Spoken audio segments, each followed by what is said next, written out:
This is Luke from Luke Pools, just giving you a basic overview of the pool heater setup that I showed in the picture, and now going to show you some pipes and fittings that I've laid out here. So you have the water coming in here for the from the pool filter. And then this goes all the way straight across back to the swimming pool. This is a diverter valve. We can close this valve.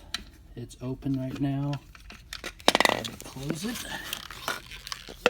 So that is closed, because you can look in here and see that it's closed. This one is open. So, closed, open. So then this will be left open a little bit to give a little bit of pressure differential. This will go up here, so if you did not want to run it, you could close both of these valves, and then no water will be going through the system. This is the three-way valve. So this three-way valve will be connected to here. Anytime you see these are T's, and anytime there will be pipe connected there. So the water could essentially go up here, across here, and back down to the swimming pool. This will have this will be a little bit more spaced apart, and there will be a check valve on the return side here.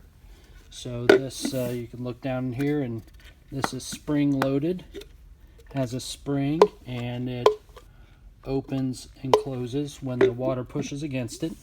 So this will be right here, and there will be another check valve up there as well.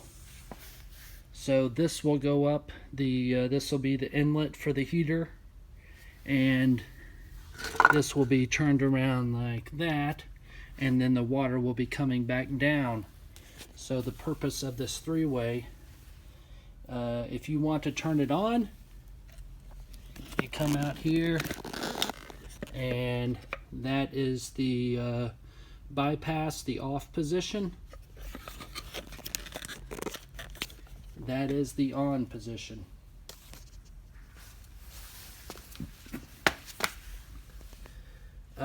This is an actuator right here. This is what we can connect to pool controller, and it will automatically turn this valve.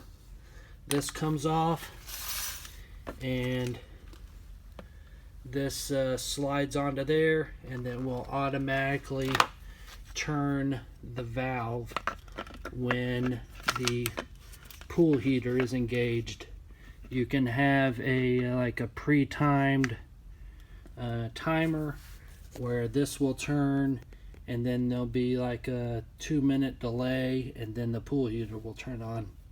And then if this wants to close, the pool heater will turn off, and then give a delay for the valve to close while the heater cools down. So that's basically one of the setups. You had talked about eliminating these valves and just running some T's. Well, that's not going to give give any control or any bypass. So I think having this set up, there is a possibility we could eliminate this three-way with the bypass on it, but you're still going to need these other valves in place to that will not be needed. You'll still need these other valves in place to control the system. So when the pool pump is turned off, water will come back down through here, and drain back down into the system. Water will be able to drain down through that check valve there, but water will not be able to go reverse up through the in outlet of the pool heater.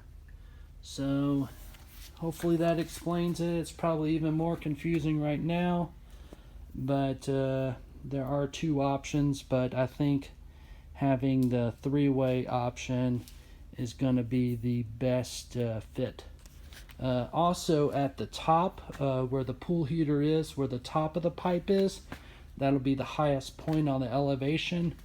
We're going to put a pressure relief valve up there, so when the when it starts creating a vacuum, it will allow air to get into the pipe to drain the water back down. So whenever the pump is off, there won't be any water on the inside of the pipes that could freeze. Our number at the office is 770-414-8000. This is Luke from Luke Pools. Have a great day.